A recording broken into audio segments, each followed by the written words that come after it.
Hey guys, it's Zane of Valor Defense, and today we're going to do a scope mount and bore sight on the Sig Cross in 6.5 Creedmoor. This is the base model, the 18-inch rifle. First thing first, we got some Vortex scope rings, and we have a Vortex Diamondback Tactical 6-24x50 scope that we're going to be mounting onto it. So, first thing, the Sig Cross already has an integrated scope mount, so I'm not going to worry about trying to level that or anything. Now, we're going to take the scope mount itself. Going to kind of eyeball it too. I used to have one of these. They're actually really nice guns. I ended up having to jump to something a little different, but I've got two buddies that still have these and they love them. Kind of eyeball that for eye relief. Now, I'm going to grab my Wheeler fat wrench here. This thing is awesome. It does everything we need it to do when it comes to scope mounting, plus more. Go ahead and get these screws to back off a little bit, pull them out. Now, if you notice, there are some markings on these rings, and it tells you, the inch pounds and stuff like that, and the size of the ring itself. I like to have that facing toward the shooter when you're behind the gun. So, I'll go ahead and turn this around here.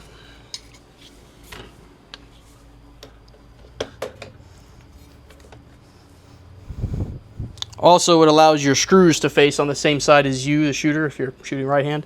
That way, I like to hit these with a paint pen to tell if they're backing out. So at a quick glance, you can just move the gun away from you and be able to give it a quick look. So, right there in front of T4 was where I was looking. I got my handy dandy blue Loctite. We'll give that a quick hit. Don't need very much at all. There we go.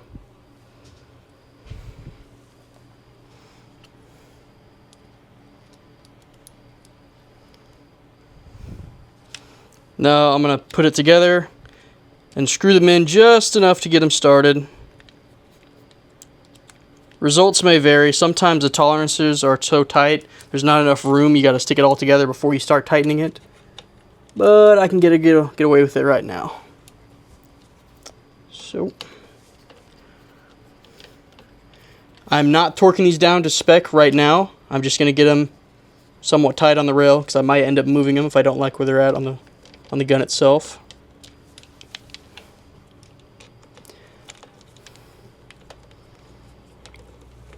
Just enough to where they get tight. And remember, always when you're mounting something onto Picatinny rail, push it as far forward as you can, because under recoil it may shift a little bit, so you want it as far forward as you can get it on that slot. Same thing for the next set of screws.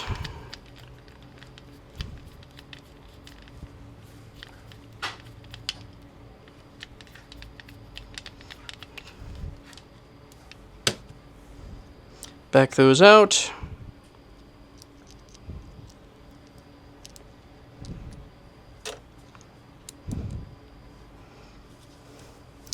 Now, just for looksies, let's say right there, just in front of T16.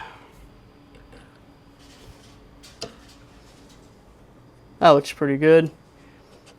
I like to have equal kind of space on each side of the turrets between the scope rings. That just gives you a better fit and finish, looks nice. But sometimes it's not possible in every setup, so get as good as you can get. Again, some more Loctite.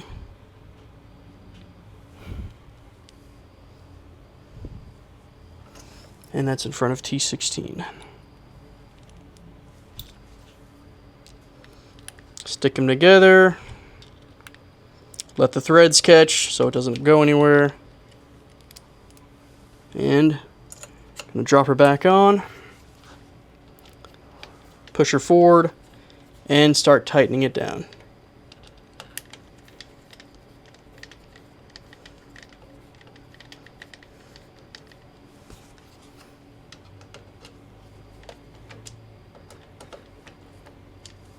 Alright. Gonna pull her off. This is how we're looking right now. Got those scoop rings on that rail. They're not torqued down to spec right now.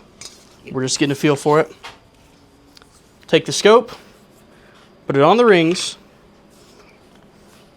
put her, yep, about right there in the middle. Then I have it on the max magnification as well. Because at max, you're going to have a tight eye box. So I want to make sure it's not too far forward, it's not too far back. I'd rather have to scooch my head forward a little bit when it's on max magnification, because I know when I back it off, I'll have plenty of room for eye relief. And that's pretty good right there. That's almost perfect, actually. Take that scope off. Now, I like where those are sitting, so I will torque them down to spec. Per those scope rings from Vortex, you always want to follow the actual rings, or if the rings don't have a good guide, the actual scope, what they recommend too.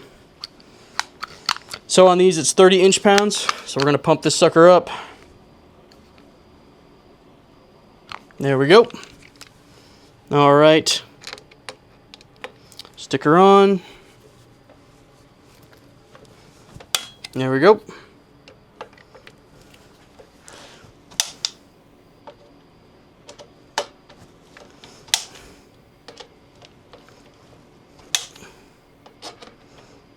And then I can always come back to just to make sure. Cool. All right, those are down to spec. So now I'm going to turn this gun around to how this vise is actually set up. Drop her down. Tighten that down. Now, I'm going to put a leveler on the actual base right there.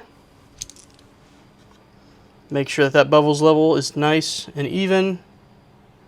There we go.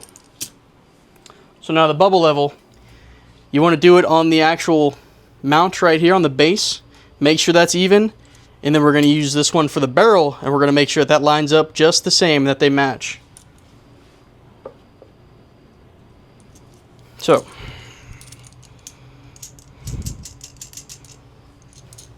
that one's looking good. Time for the barrel.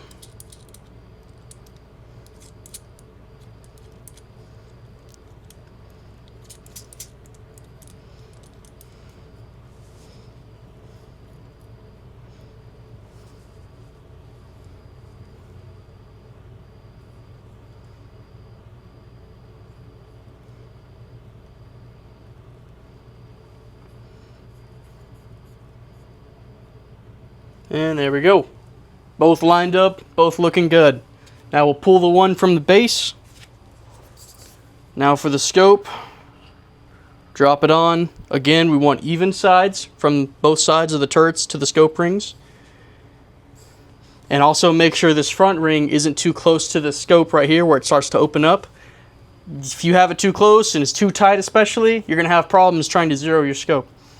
So make sure there's a little bit of room right there. Now it's time for the rings. Add a little bit of Loctite on each of those screws.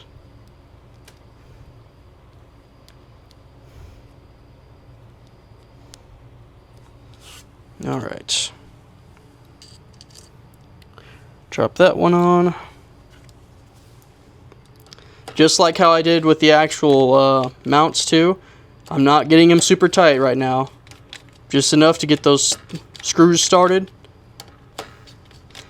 Because I still want to be able to adjust this scope if it's not perfectly level.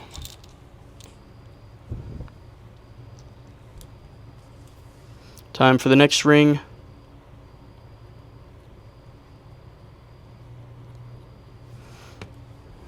Just a pinch.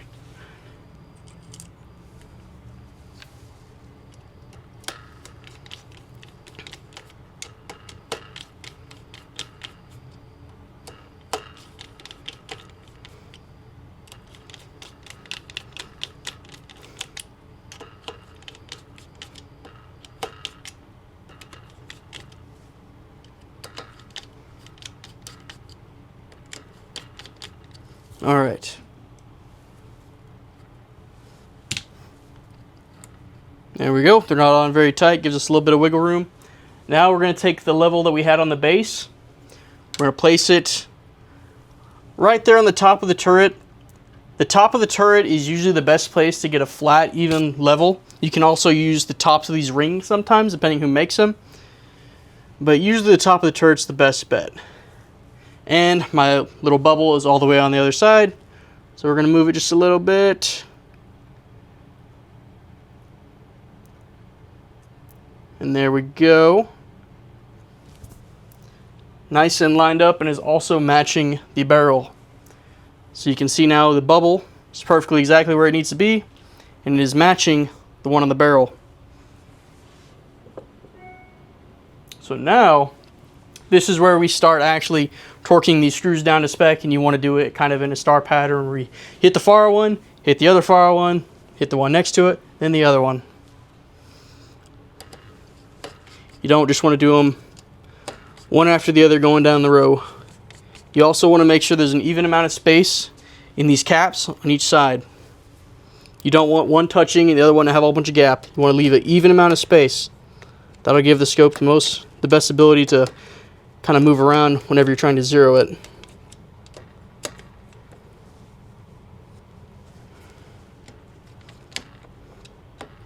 And per these rings from Vortex, the recommended torque spec is 18 inch-pounds.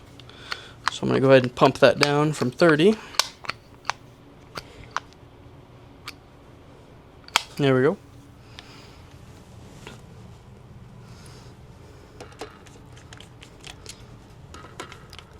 I like to make sure that both the rings look good before I start cranking hard on one.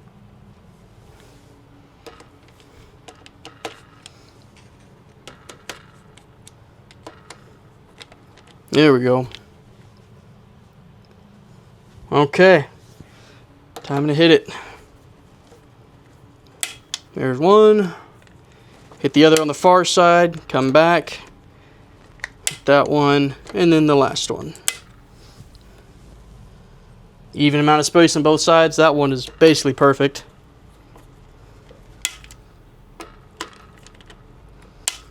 Two.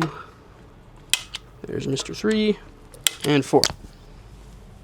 Okay, same deal. Those all look good now. Give you a cool close-up of what they look like. You see the amount of gap right there?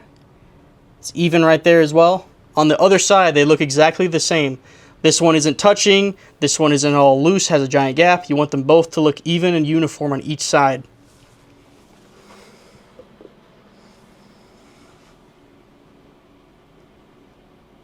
All right.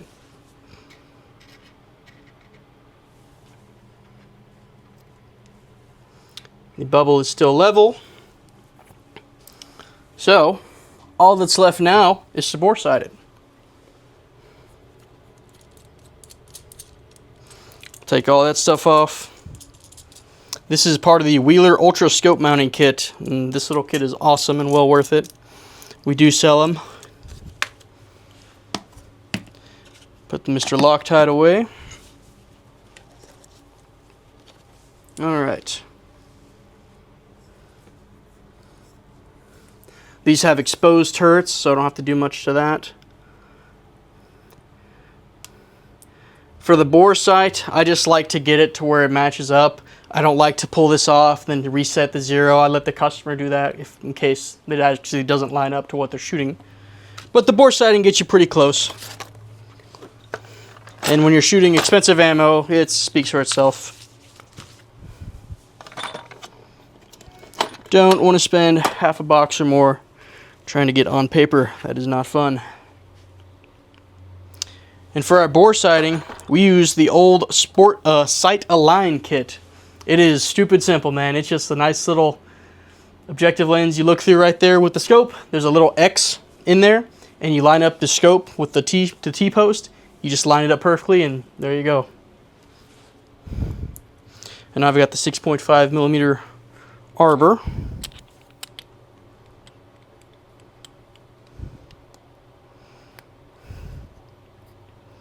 Get that on there.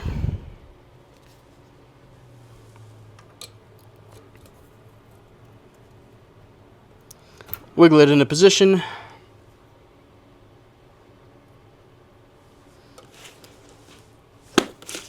Now, get behind the optic. Sometimes you may have to play with the focus level and the magnification for it to look perfect. But I can see it right there.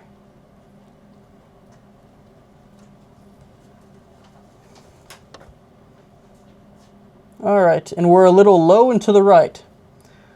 So I'm going to go ahead and fix the windage.